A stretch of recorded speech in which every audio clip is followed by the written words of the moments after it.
ఓం గం గణపతయే నమః. స్వర్ణలక్ష్మీ నమస్తే అస్తు. పరబ్రహ్మ స్వరూపిణి రాజ్యం దేహి ధనం దేహి సర్వకామాంచ దేహి మే.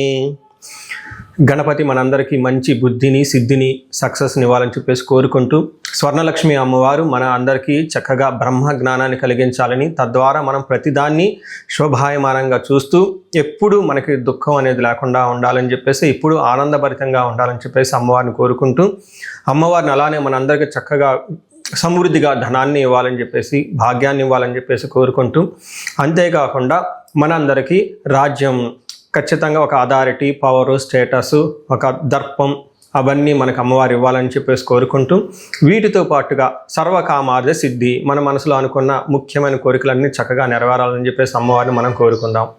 సో మనం జూలై మంత్ రాశి ఫలాల గురించి మాట్లాడుకుంటున్నాం కాబట్టి, జూలై మంత్ చాలా ముఖ్యమైన అనేక రకాలైన విశిష్టతతో కూడుకొని ఉంది.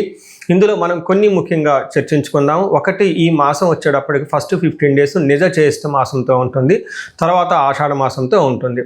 ఈ జ్యేష్ఠ మాసంలో చాలా వరకు పెళ్ళిళ్ళు, ముఖ్యమైన కార్యక్రమాలు ఉన్నాయి. వీటితో పాటుగా ఎప్పుడైతే ఆషాఢ మాసం స్టార్ట్ అవుతుందో ఇందులో చాలా చాలా ముఖ్యమైన పనులు అయితే ఖచ్చితంగా ఉన్నాయండి. ఒకటి మనం చూసుకుంటే గురుమూఢమి స్టార్ట్ అవుతుంది. ఎప్పుడైతే గురుమూఢం స్టార్ట్ అవుతుందో, ఈ గురుమూఢమి మనకి జూలై 15 నుంచి ఆగస్టు 13 వరకు ఉంది. ఈ డేట్స్లో మనకి వివాహాలు కానివ్వండి, గృహప్రవేశాలు లాంటివి శుభకార్యాలు ఎక్కువగా చేయరు. అది ఒకసారి గమనించవలసిందిగా కోరుతున్నాను.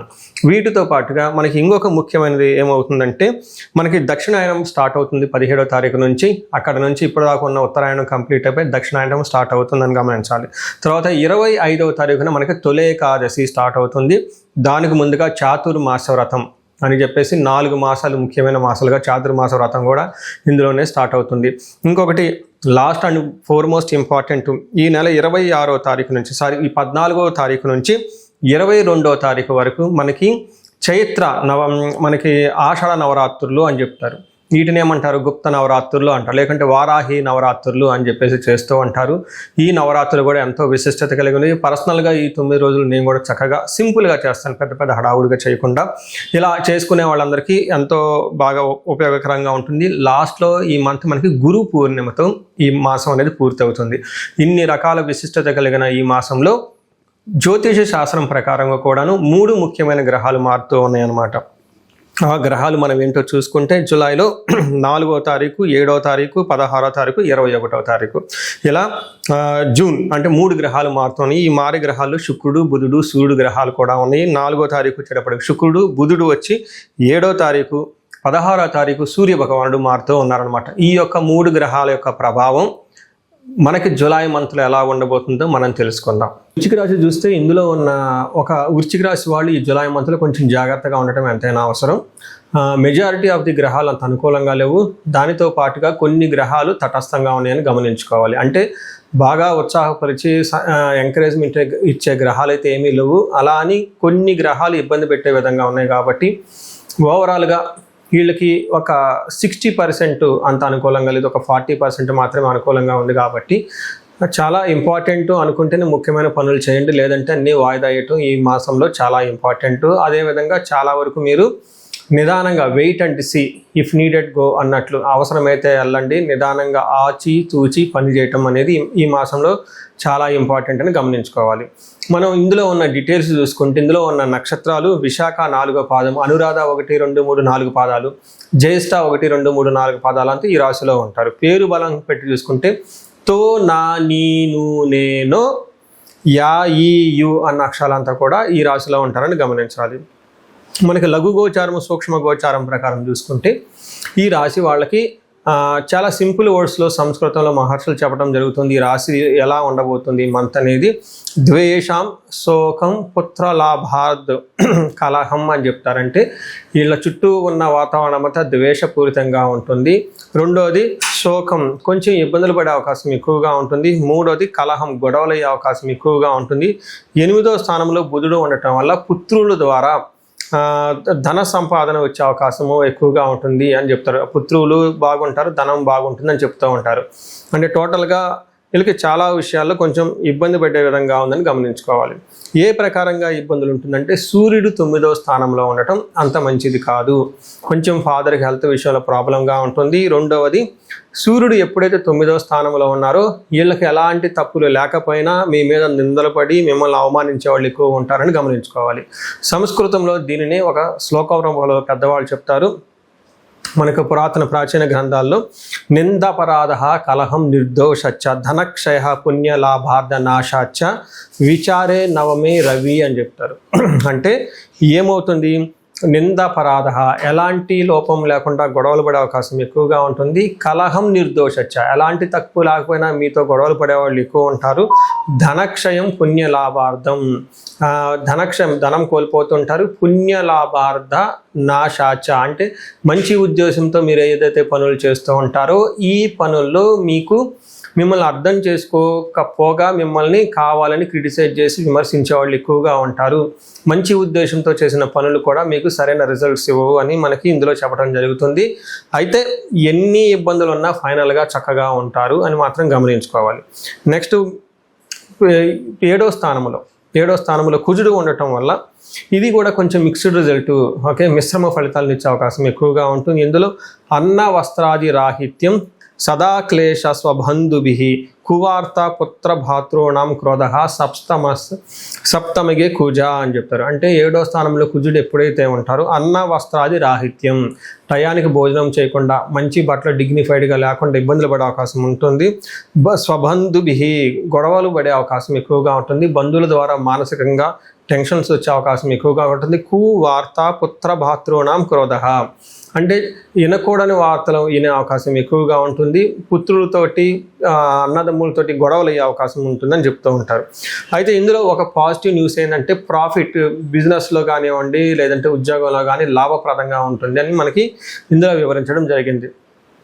8వ స్థానంలో బుధుడు ఉండటం వల్ల కీర్తి ప్రతిష్టలు బాగుంటుంది. అయితే మితమైన భోజనం తింటూ ధన నష్టాన్ని కూడా వస్తూ ఉంటుంది అని చెప్తారు. అయితే ఇంకొక ముఖ్యమైన విషయం గమనించుకోవాల్సింది, శుక్రుడు 10వ స్థానంలో ఉండటం జరుగుతుంది. ఈ రాశి వాళ్ళకి 10వ స్థానంలో శుక్రుడు ఉండటం అంత మంచిది కాదు అని చెప్తారు. ఇప్పటిదాకా మీకు ఆహా ఓహో అంటూ జేజేలు కొట్టిన వాళ్ళు మీకు ఎదురు తిరిగి మిమ్మల్ని కావాలని అవమానించి దూరంగా వెళ్ళే అవకాశం ఎక్కువగా ఉంటుంది, గమనించుకోవాలి. దీనికి సంస్కృతంలో ఏం చెప్తారంటే వెకులం చైవ నిస్సత్వం మర్ధానాశం రిపో భయం శ్రీ సౌఖ్యహాని మాప్నోతి దశమస్తే భృగునందనే. అంటే 10వ స్థానంలో ఎప్పుడైతే శుక్రుడు ఉంటాడో స్త్రీ సౌఖ్య హాని మాప్నోతి అంటే స్త్రీల ద్వారా అంత సుఖం ఉండదు అని చెప్తూ ఉంటారు. ఇదే లేడీస్ అయితే జెంట్స్ ద్వారా అంత సుఖం ఉండదు అని చెప్తూ ఉంటారు. అర్ధనాశనం రిపో భయం అంటే శత్రువుల వల్ల భయం ఉంటుంది, ధనాన్ని కోల్పోతూ ఉంటారు. నిస్సత్వం అంటే ఎనర్జిటీ లేకుండా ఉంటారు అని చెప్తూ ఉంటుంది. అంటే ఏ ప్రకారంగా మనం చూసుకున్నా కానీ శుక్రుడు 10వ స్థానంలో ఉండటం అంతా మంచిది కాదు అని చెప్పుకోవచ్చు. అయితే ఎడ్యుకేషన్ మ్యాటర్స్లో చాలా బాగుంటుంది. తర్వాత కొత్తగా వెహికల్ కొనుక్కోవాలి, జ్యువెలరీ కొనుక్కునే వాళ్ళకు, శారీస్ షాపింగ్స్ అవన్నీ తీసుకోవాలనుకునే వాళ్ళకి మాత్రం చక్కగా ఉంటుందని గమనించుకోవచ్చు.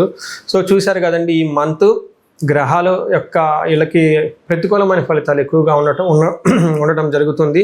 కొంచెం జాగ్రత్తగా ఉండటం ఎంతైనా అవసరం. సో నక్షత్రాల వారీగా చూసుకుంటే విశాఖ, అనురాధ, జ్యేష్ఠ 3 నక్షత్రాలు ఇందులో ఉంటాయి. విశాఖ నక్షత్రం వాళ్ళకి క్షేమంగా ఉంటారు, వస్త్రలాభం ఉంటుంది, లాభప్రదంగా ఉన్నా కానీ ఒక పక్క దరిద్రము, దేహ పీడనము, ధనహీనత, పరవాసము చూపిస్తుంది. అంటే ఫైనాన్షియల్గా క్రైసిస్ ఉంటుంది, ధనం అనేది సరిపోదు. దీనితో పాటు పరవాసము, అవుట్ స్టేషన్లు, ఫారిన్ వెళ్ళే అవకాశం ఎక్కువగా ఉంటుంది. అనురాధ నక్షత్రం వాళ్ళకి లాభప్రదంగా ఉంటుంది, వస్త్రలాభం ఉంటుంది, అగైన్ అవుట్ స్టేషన్కి వెళ్ళే అవకాశం ఎక్కువగా ఉంటుంది, దూర ప్రయాణాలు చేసే అవకాశం ఎక్కువగా ఉంటుంది. ధనహీనత, ధనం సరైనంత తగినంత విధంగా అందకుండా ధనానికి ఇబ్బంది పడే పరిస్థితి అవకాశం ఉంటుంది. అలానే జ్యేష్ఠ నక్షత్రం వాళ్ళకి రాజ్యలాభము, వస్త్రలాభము చూపిస్తుంది. ఈ నక్షత్రం వాళ్ళు కొంచెం బెటర్గా ఉన్నారు, ఎందుకంటే వీళ్ళకి రాజ్యలాభము, ప్రమోషన్స్ వచ్చే అవకాశం ఎక్కువగా ఉంటుంది, గుడ్ న్యూస్ వినే అవకాశం ఎక్కువగా ఉంటుంది. అలానే దరిద్రము, ధనహీనత, ఈ ఫైనాన్షియల్గా చాలా ఇబ్బంది పడే అవకాశం ఎక్కువగా ఉంటుంది. సో చూశారు కదండి, ఈ నక్షత్రం వాళ్ళకి ఎలా ఉంది అనేది, ఏ గ్రహాలు ఎలాంటి యొక్క రిజల్ట్ ఇస్తున్నాయో కూడా మీరు గమనించారు. ఇప్పుడు అనురాధ జ్యేష్ఠ నక్షత్రం వాళ్ళకి గాయాలు అయ్యే అవకాశం ఎక్కువగా ఉంటుంది. పెద్ద పెద్ద గాయాలు కదండి, లైట్గా గాయాలు అయ్యే అవకాశం ఎక్కువగా ఉంటుంది. ట్రావెల్ చేసేటప్పుడు, జాగ్ చేసేటప్పుడు, రన్నింగ్ చేసేటప్పుడు, కొంచెం ఫిజికల్గా యాక్టివిటీస్ చేసేటప్పుడు కొంచెం జాగ్రత్తగా ఉండటం ఎంతైనా అవసరమని గమనించాలి. సో ఈ రాశి వాళ్ళు కొంచెము పరిహారాలు కూడా ఎక్కువ చేసుకోవాల్సి ఉంటుంది. ప్రతి ఒక్కళ్ళు మహాన్యాసపూర్వకంగా ఏకాదశ రుద్రాభిషేకం చేయించుకోవటం చాలా ఇంపార్టెంట్. శైవ క్షేత్రాలు దర్శించుకోవటం చాలా ఇంపార్టెంట్. రుద్రాభిషేకం చేయించుకోవటం చాలా చాలా ఇంపార్టెంట్. ఎవరికైనా ఇంకా కొన్ని ఇంపార్టెంట్ పనులు ఉన్నాయండి, చాలా ముఖ్యమైన పనులు పెట్టుకున్నాము, అవి ఆటంకాలు కలగకుండా ఉండాలి అని అనుకుంటే మన్యు పాశుపత అభిషేకం చేయించుకుంటే ఇంకా చాలా చాలా ముఖ్యం.